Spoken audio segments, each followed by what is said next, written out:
Hello and welcome to Farm Connections. I'm your host, Dan Hoffman. On today's episode, we talk turkey with the Petersons at Ferndale Market. JoAnn Lower shares a story about looking back on fond times, and the University of Minnesota Extension provides us with a new best practice. All here today on Farm Connections.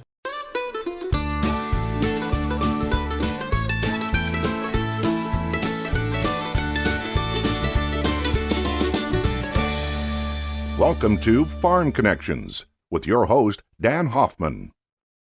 Farm Connections made possible in part by Alcorn Clean Fuel, a farmer-owned renewable energy producer in Claremont, Minnesota for more than 20 years, producing ethanol, high-protein livestock feed, and corn oil for resale to benefit its members and their communities. Absolute Energy, a locally owned facility, produces 115 million gallons of ethanol annually, proudly supporting local economies in Iowa and Minnesota. Absolute Energy, adding value to the neighborhood. Back in 1944, Sam Bauer had a vision to provide tires and heating oil to families. This second and third generation family-run business is still focused on commercial truck, retread tires, tires for your passenger vehicles, and farm equipment too. Novel Energy Solutions, committed to working with farmers and landowners to deliver a new crop, electricity. More about income potential and lease agreements designed to be top performers at novelenergy.biz. We're at Ferndale Market in Cannon Falls, Minnesota, and with me are some of the Peterson family. We're going to learn more about this market and their farm operation coming up right now. Katie, welcome to Farm Connections. Thank you. John, what a neat place. How did this all start?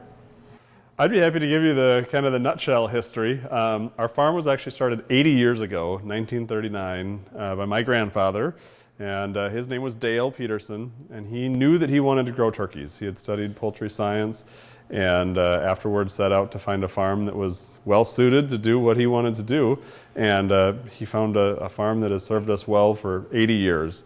I mentioned his name was Dale, and shortly after he started the farm, he met my grandmother, and her name was Fern. So Fern and Dale were my grandparents. So that's where the name Ferndale comes from, and a ton of pride for our family in having their name and their legacy on every product that goes out our door. And the legend lives on. The legend lives on. What kinds of work and things happen on the farm and in the market? Yeah, well, a lot of the things that happen on the farm might be somewhat similar to, to what would happen on a lot of other farms. One difference for us as poultry farmers is that our birds are still outdoors, and that's really the point of difference that allowed us to build our Ferndale Market brand. I give tons of credit to my dad and my grandfather who kept us outdoors during the era when most people were moving to confinement. But a lot of the farm work would be, somewhat similar during the summertime. That's pretty hands-on as we're moving ranges and bringing feed out to turkeys out on range. But in terms of our workload, a lot of what sets us apart or makes us unique is that because we're engaged with our end customer, we're also doing a lot of distribution, fulfillment of product to grocers and to restaurants all across the upper Midwest. Katie, can you add to that? Sure. Well, what John ended with is the distribution to retailers and restaurants, schools. I'm kind of on that side. I help with the marketing and communication. So a lot of that is working not only with partners that buy our turkey, but also the direct customer who might come into our store or pick up our turkey at one of those retailers. And I help tell the story of our farm and its history, our practices, what makes our farm unique. What's important about your story and why do you have to tell it? That's a great question. I think, today a lot of consumers want to know the story behind their food, how their food's getting to their plate. They want to know their farmer, and that's one thing we've, really been fortunate to be able to have that opportunity as we've started to direct market our turkey under this Ferndale Market label. We can talk about our family history. We show our farm. In the summer we offer hayride farm tours, bring people and let them see those free-range turkeys. So I think we've been very fortunate that we have that story. People want to hear, like I said, how that food is getting to the table. You cooperatively work with a lot of different providers of products, but also of farm produce. Tell us how that developed and why that's important for your market. Exactly, I can tackle that. So we opened the on-farm store in 2008. And actually the building that we're in, our market, was our turkey hatchery. So we did a little bit of remodeling to turn it into our on-farm store. But we really had this vision of offering folks the chance to come right to the farm, right to the source, to purchase their turkey, and yet recognize that we probably needed to sell more than just turkey, and also that there were a lot of other local farmers and food makers in the area that we could pull together under one roof. And so we really specialize in meats and dairy, good artisan cheeses and whatnot, but have a whole host of local foods from about 100 local farmers and food makers. And I love the notion of folks from the city getting in their car and driving to the farm and being able to purchase local foods right here where local food is made. Katie, does 100 different providers of food offer any extra challenges on the marketing side? Well, absolutely. I mean, just like we want to tell our story, we want to help tell the story of all these other local farmers and food producers that we're trying to support and champion. So that's a big part of, again, telling the story of our market. We want to make sure that we're supporting our partners in that way too, that we can help say, like, this is why this cheese is special. It was grown an hour, it was produced an hour away, or this pork was, produced or grazed 2 hours away, and we want to be able to share that. Well, you each came back from your college experience to the farm. Were there any surprises when you came back compared to what you thought might happen? Starting with Katie and then John. Well, I think for me, it's just been so interesting to see how the farm has, I guess not necessarily the farm, but how the whole process has changed. When I grew up here, it was a farm and a hatchery, and as John had mentioned at one point, we spent a lot of time out on range picking eggs, cleaning eggs, getting them into the incubator. Now, obviously, we've stopped the hatchery operation, and we're doing this direct marketing of our turkey, so we have that direct connection with our consumers. Obviously, the retail store itself, too, gives us that opportunity to, really shake hands with people and see them come in and purchase our products. But I think that the biggest change is just having that opportunity to connect directly with the customers, and that's been really, really fulfilling. Yeah. Thank you. Yeah. John, different than what you thought when you came back? It's a good question. I think one of the fun things for me about a family business is that each generation can bring their own interests back in. And I know my dad would say the same thing, that each generation has sort of helped to mold or steer the direction that our farm has gone. And one of the things that I think is fun about our story is that my grandpa's first love was hatching turkeys and then selling the day-old turkeys, which are called poults. And so he was really in a role of producing a baby turkey that he would then sell to area farmers. And in a lot of ways, we've come full circle in that we're today growing turkeys that we are then connecting with the end customer of that product. It's not a farmer who's going to grow the turkey, but a consumer that sees value in the product that we produce. And I really am grateful for that evolution and ability of each generation to come back and bring their talents and abilities to the farm. Joining us now is Dick Peterson. Dick, welcome to Farm Connections. Thank you for being here. And John, of course, and Katie were both telling us a little bit about the farm. It's got to give you some pride in watching the next generation come along. And Oh, it's great fun. It's great fun to see the transformation of what my father started, and has changed considerably since that time, but it's fun to watch. well, what's changed since your dad was involved in the farm? Well, his real love, I guess, as we've talked about a little bit, was breeding and hatching turkeys. And I enjoyed that too, but my bent was probably more towards commercial turkey production, raising turkeys for market. So we kind of transitioned after his death. We continued to hatch for quite a while, but we kind of transitioned into that. And then when John returned, we transitioned again. And that's the secret to agriculture, I think, of staying viable, is being able to be current with what you need to do. Well, how did you transfer the knowledge and the information and the experience, or I should say, how are you doing that? Because you're still very, very involved. Yeah. No, I guess it's just years of doing it. And my dad used to tell me that if you have a decision to make it as quick as you can, because if it's wrong, you can change it. So I've made a lot of wrong decisions over my life, but I've learned a lot along the way. Takes a big guy to admit it, though. Thank you. So, the children were quite complimentary of the business and they seemed very engaged. You must have spent a little extra time grooming and working with them and also your wife. How did you do that? Well, I think just the idea of growing up on a farm is a great background for kids, but at least I hope we never pushed any of them and said, this is what you have to do later in life. I'm glad that they went off and went to college. John actually worked in college admissions for 5 years after college, which was good background for what he's doing today.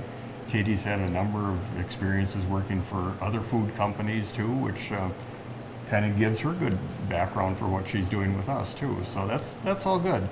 So you're using the children to leverage and make the business go forward when they bring their knowledge back. Oh, that's great. Yeah. That is very good. Yeah. What's your hope going forward? What do you hope 20 years from now it looks like? I was thinking of that question when you asked it because first of all, I was hoping I could be here still 20 years from now to see what they're doing. But I also thought of it in the context of my own father, who would have said, "What are you doing?" He would not have understood this part of he loved turkeys, he loved agriculture. He often said, turkeys I can predict, I can understand turkeys. People I can't predict. So this would not have been his bent, but he was very good at what he did. And we needed what Grandpa did Yeah. to get us to this point. Absolutely. We're standing squarely on the shoulders of those that came before us. That's correct.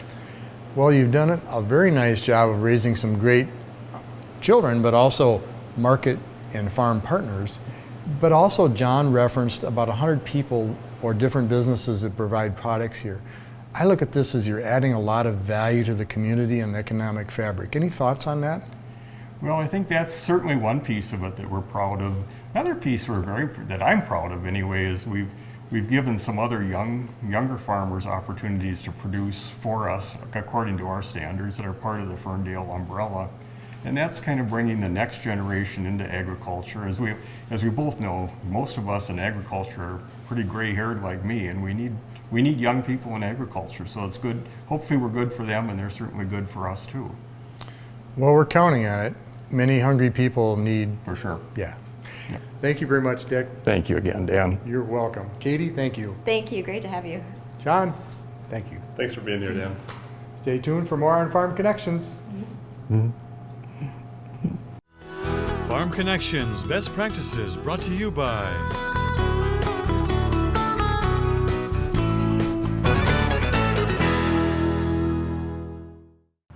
I'm Ryan Miller, Crops Extension Educator with the University of Minnesota Extension. And for today's Best Practices segment, we're going to talk about end-of-season weed management. Now typically we think about weed management being something we do at the beginning of the season, implementing some kind of control tactic near the time of crop planting through about 30 days after planting. But sometimes things don't go as planned and we end up with weed escapes. And probably the most significant weeds for us here in Minnesota are giant ragweed and water hemp, which we've got a couple of samples of here today, that at the end of the season, at harvest time, we're still going to see pretty significant weed seed retention on these plants. And so when we get into the field with the combine in order to harvest the crop, we're not only going to be combining and harvesting the grain, we're also going to be potentially spreading these weed seed problems or weed problems throughout the field, because our combines can work as a really effective tool for seeding weeds. So with these two weed species in particular, at the time of harvest, we can see upwards of 70 or 80% of the seed still retained on the plant. Managing during harvest is an appropriate tactic for kind of trying to limit the spread of some of our problems. Probably the first and foremost thing to do at the time of harvest is to do some weed mapping. You're up in the combine, it gives you a good perspective of the field. You can take note what species you're seeing where and start to generate some maps, because in future years we can utilize those maps to more effectively target our weed management strategies early in the season. So it might allow us to develop a more robust program for areas of a farm where we do have more significant weed infestations, and allow us to kind of better utilize our resources in that standpoint. The other thing that we can do is that kind of in the middle of the season, if we know where we historically have had weed problems, we can get out in the field and do some hand roguing.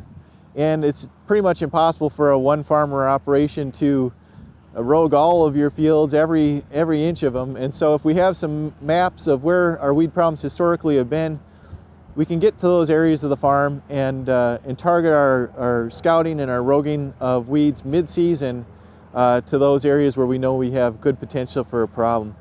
So the last thing to address is combine cleanout. So if we can't avoid weedy patches, or you know, we're going to have to harvest a clean field after harvesting a weedy field.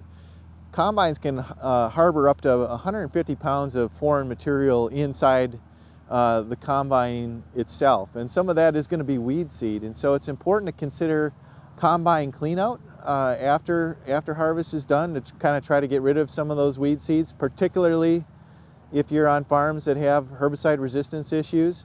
Extend your unloading auger. You open the doors for your clean grain elevator, your tailings elevator, the sump door for the unloading auger, the rock trap, and you're going to turn the fan speed up and run the rotor at high speeds with the concaves closed to kind of try to create a lot of suction and a lot of air to kind of try to blow that combine out. It takes about 20 to 30 minutes for removing all those parts, and then spending several minutes running with everything wide open to try to clean out the foreign material and get rid of any of the weed seed that might be in the combine. The final step with that is then to kind of blow off with compressed air the outside of the combine, any of the feeder housing, the back end of the combine where the chaff is being spread. Try to get any of the weed seed material that might be on those parts off before you move to another field. That's a wrap for today's Best Practices segment on end of season weed management. I'm Ryan Miller, Crops Extension Educator with the University of Minnesota Extension. Thanks for watching.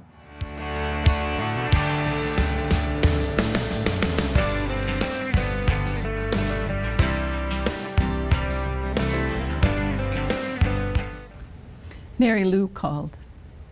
Joanne, are you coming to the class reunion? I haven't heard. Oh, Mary Lou. She's been my best friend since the 6th grade. She has 3 sisters. I have 2 brothers. She lives 9 miles north of Thompson. I live 4 miles south. Yeah, we've been best friends since the 6th grade. Mary Lou, I don't know that I want to go to the class reunion. I mean, you know, I wasn't that great in high school. Maybe nobody's even going to want to talk to me. She said, oh, Joanne, remember? 1962. Ponytails and poodle skirts, 57 Chevys and sock hops, motorcycles and mohawks and going steady, remember? I guess I do. I do remember, too, that I had the lead in both the junior and the senior high class plays, and I was in speech. I was the only one in speech. Nobody else wanted to talk, you know. And I played the tuba. Yeah, that's what you do when you're a nice little Norwegian Lutheran girl and you rebel against your mother because she wants you to play the flute. I played the tuba. My cousin John, also an Ostrander, was in the same class, and so it was fun to have both of us in that class. He was so great. He nominated me for FFA Sweetheart. Wow. I was so excited. But he was probably the only person who voted for me, so I didn't win. Oh well. There was something I wanted a lot more than that. I wanted to be the homecoming queen. I wanted to ride in on the back of that 57 red and white Chevy, you know, with the top down. I wanted to wear the crown on my head and the green and white velvet robe, and I wanted to step out of that car, and there would be the football captain helping me down, and we would walk down the football field to the cheers of all the people in the bleachers. Oh, I didn't even get close to that one. Nobody nominated me for for that. Dee Hughes, she was the homecoming queen. She was the one who wore the crown and the long green and white velvet robe, and she was helped out of that 57 Chevy by Gaylord Brandt. Gaylord Brandt was the football captain? Oh no, I had had a crush on Gaylord Brandt since I was in the 5th grade. Oh dear. And there they were, walking down the football field to the cheers of all the people in the bleachers. A class reunion? You know what, Mary Lou? I'm a little afraid to go, but I'll meet you there. So I drove my little Chevy down to the branding iron in Thompson, Iowa. And there I saw Mary Lou standing out in a circle of people, but who were they? I mean, when I walked to the circle, I didn't recognize anyone. And then I realized it was our class. Kind of funny, after standing there and talking with them for just a minute or two, all those years dropped away and we were 18 again. It was time to go in for our dinner. We were directed into the branding iron, and suddenly I saw where I would be seated. Oh no, right next to Dee Hughes, the old homecoming queen. I didn't want to sit there, but I didn't have a choice. Funniest thing, when I got close to her, she stood up. She gave me a hug. She said, "Joanne, it's so good to see you." I said, "Dee, I have a confession to make. I always wanted to be you. You were the homecoming queen. You were so beautiful." She said, "Joanne, I have a confession to make too. I always wanted to be you because you were smarter than I was." We sat down, started to eat those thick Iowa pork chops, when a tap came on my shoulder. I looked up. I said, "I'm sorry, sir, I don't know who you are." Mary Lou poked me. Joanne, it's Gaylord Brandt." I stood up. I gave him a hug. And he said, "Hey, Joanne, could I ask you out on Saturday night? You were the best girl in the class, you know." A class reunion. I don't know if you have one in your future, but if you do, I certainly would recommend that you go. You'll love it.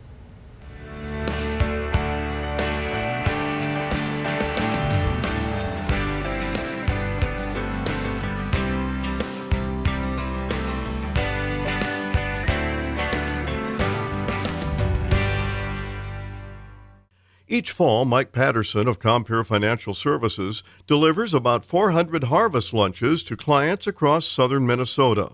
The season ritual gives the ag lender a chance to connect with clients and show support during the hectic harvest season. While many of the farmers he visits are seasoned veterans, there are a number of operations where young farmers are stepping into leadership roles. There are opportunities in agriculture. See that there are some young people coming back to agriculture and production agriculture, and just kind of highlight those successes. Tyler Oddie of Square Deal Dairy near Randolph is one of those young farmers. He returned to the family operation in 2016. As a fifth-generation farmer, he always hoped to return to the family dairy. I've always wanted to come back to the farm. I enjoy working with my brothers and my mom and dad a lot, and I like the cows. So when there was an opportunity in the early summer of 2016, there was an opportunity to come back to take on a lot of the cow work and then also help and manage the guys that take care of the cows. I'd been doing that at another farm, and I've always wanted to own my own farm as well as work with my family, so the opportunity kind of was set in stone to come back and do it. I guess it was really a nice opportunity that my parents gave me. And Square Deal Dairy is expanding, adding about 120 cows to their herd of about 450 milk cows. That growth is intended to help accommodate the addition of other family members. You know, we know that we need to be a little bit bigger for all of them to be back here, so that's why we're doing a little expansion, adding 120 cows, and hopefully we can show that they can be back here with us. if you have that role or a family member or even distant family or just somebody that you're able to work for that wants to give you the opportunity to manage or own or operate a farm, I think it's definitely something to take forward. And I think it's nice when other farmers take the time and stuff like that to help out younger individuals that are maybe wanting to have a profession or a lifetime in the agriculture industry, whether it's dairy, beef, swine, pork, whatever it is. This is Lynn Ketelsen reporting. We've enjoyed our time here today at Ferndale Market and hope you did too. Thanks for joining us. See you next time on Farm Connections.